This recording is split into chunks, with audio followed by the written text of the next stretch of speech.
টাঙ্গাইলে উচ্চশিক্ষা সহ 4 দফা দাবি আদায়ে ম্যাটস শিক্ষার্থীদের শান্তিপূর্ণ কর্মসূচিতে পুলিশি হামলা ও গ্রেফতারের প্রতিবাদে মানববন্ধন করেছে। দুপুরে 4 দফা দাবি আদায়ে টাঙ্গাইল প্রেস ক্লাব চত্বরে মানববন্ধনের আয়োজন করে টাঙ্গাইল ডিপ্লোমা চিকিৎসকদের জাতীয় সমস্যা দূরীকরণ আহ্বায়ক কমিটি। মানববন্ধনে উপস্থিত ছিলেন medical diploma education association Tangail জেলা শাখার সাধারণ সম্পাদক ডাক্তার Aminul Islam, diploma internee doctor association Tangail জেলা শাখার সভাপতি শুভ Kumar Biswas.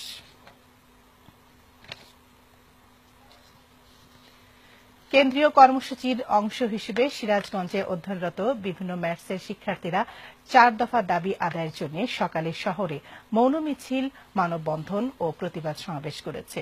Bangabandhu diploma medical association Sirajganj শাখার সভাপতি মনিরুল ইসলাম জনির সভাপতিত্বে এই প্রতিবাদ সমাবেশে বক্তারা বক্তব্য রাখেন।